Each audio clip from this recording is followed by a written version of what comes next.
existential poems about how the death of my late cat Snowball in the Gulf War contributed to my altered perception of reality. But I'm not going to do that. What I'm going to do is talk about something that's a little hard for me. If any of you guys need to leave the room during this, that's fine, because this is kind of near and dear to me. I have a problem. Okay, it's I know we're in college and everything, and it's cool. I mean, everyone drinks in college, right? I mean, that's just a reality. It was just Halloween. We all drink to excess. But I mean, lately I realized that I have a problem. And I mean, I'm sure you guys are familiar with 12 Steps, the whole 12-step program, and I got a sponsor and everything. But I mean, the first step is just to admit you have a problem. And I hate throughout the A word. Because I mean, the A word, we're all in college. We all drink. It's what we do.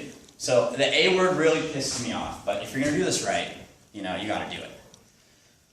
So, hello, my name is Josh Mogel, and I am an asshole. It's true. Yeah, I went to the doctor the other day just to double check. The symptoms are all there, and they've been there too. I mean, it's not something that just happened. They've all been there. And I mean, I was talking to him about it, and we were just going over some of the symptoms, and he told me, you know, one of the clearly the most blatant symptoms was my ability to just say the worst things at the right time. Like, the absolute worst possible thing I could possibly say at just the best time. So, just a couple examples, because I mean, in the 12-step program, you know, you really got to kind of just let it all out, you know, just let it all out. So, I have my grandma Cookie. No idea why we call her Grandma Cookie, because blatantly, her cookies fucking suck. They are awful. But we call her Grandma Cookie, and Grandma Cookie lives in a retirement home near me. And funny thing about Grandma Cookie is that Grandma Cookie's an alcoholic. She loves to drink. Oh, Grandma Cookie. And another one of Grandma Cookie's favorite things to do is to fall. Grandma Cookie likes to fall, probably because she's hammered like all the time. So, yeah, Grandma Cookie she was over one night, just you know, hanging out and drinking, of course, getting trashed, completely trashed. And so it's time to take Grandma Cookie home, because quite frankly, we don't really like Grandma Cookie that much. She drinks a lot, and she gets really depressing, and she talks about how, you know, her husband's dead. And we really don't care that much anymore. Okay, we get it, Cookie, we get it. So, she'd been hitting the ball a little extra hard, because we've been going through some photo albums. And I was walking Grandma Cookie downstairs, and it was right about the time that Timber had come out. You know, you guys know the song Timber, right? And I really liked that song when Timber had come out. So I was walking Grandma Cookie down the stairs, and it was just in my head, and you know, usually I don't like sing, I'm not a singer at all, but it's going down, and boom! Cookie hits the floor like real fucking hard. And you know, usually when Grandma Cookie falls, the whole family gathers around. They go, oh, Cookie's done it again. But this time around, Grandma Cookie, she didn't get up right away. And I mean, at first I thought she was just begging for attention. She didn't want to leave. So I pulled up a chair and I sat down next to Cookie and said, you know what, Cookie, I'm not taking your shit anymore. I'm not going to play your fucking games. We're going to wait until you get up like a real adult. And she was on the ground for about 5 minutes, and I started kicking her a little bit. Like, all right, Cookie, get up, you smell, we don't want you here. And she just wasn't moving. So, luckily enough, she had a life alert on her, and I grabbed it and she started, you know, banging shit. Like, come on, if she dies on our floor, our property value is just going. So, eventually the people at Life Alert come, and my homie Jared actually works for Life Alert. He's been by the house way too many times. So, you know, kind of funny story. I was actually talking to Jared. You know, I don't know why they call it Life Alert. I mean, you don't click it when you're like, yeah, I'm real alive. You click it when you're like, no, I'm about to die. Like, you better help me out. Anyway, yeah, I digress. So, yeah, we get Cookie back up and running, and 3 days later, she was back in the house and drinking, and so yeah, but a funny story, she actually died 4 days later from liver cancer. Oh, Cookie. Oh, that crazy old bat.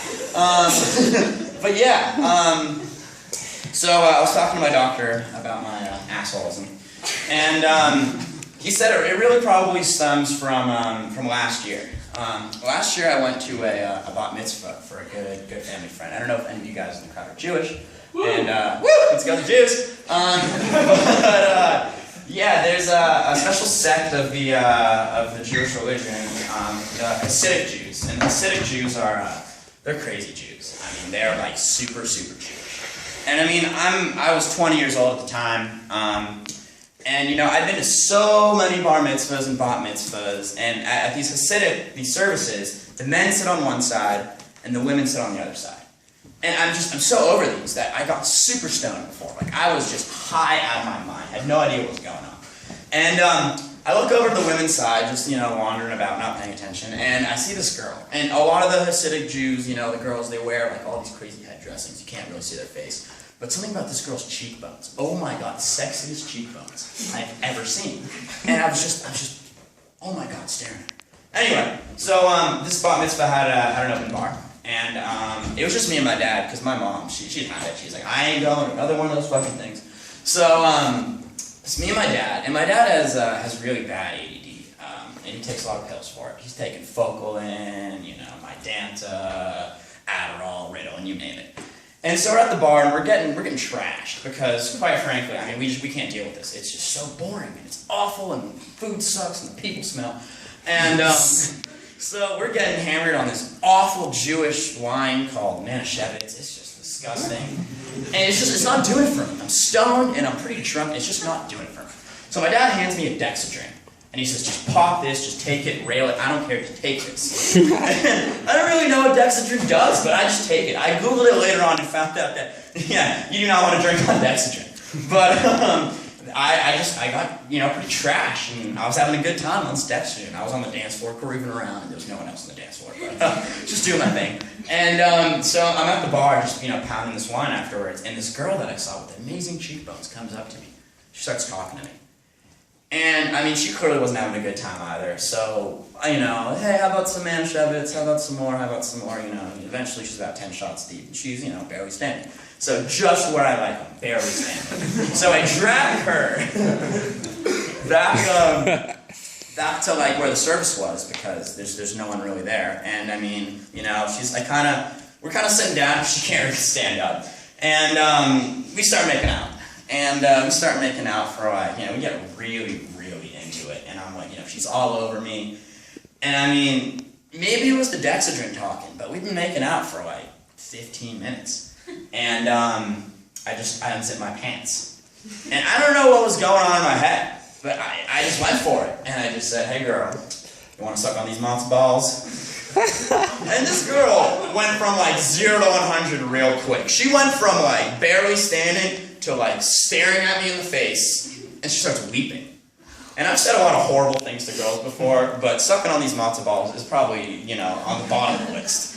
And I'm looking at her and I'm just like what's going on, you know, like what? And she's crying, and through the sobs she makes out that her grandpa choked on a matzo ball 2 days earlier.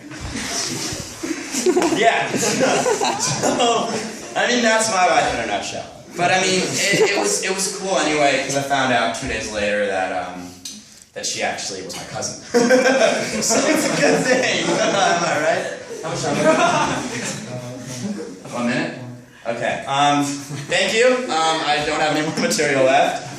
Shout out to the coaches. You guys have been great. Thank you.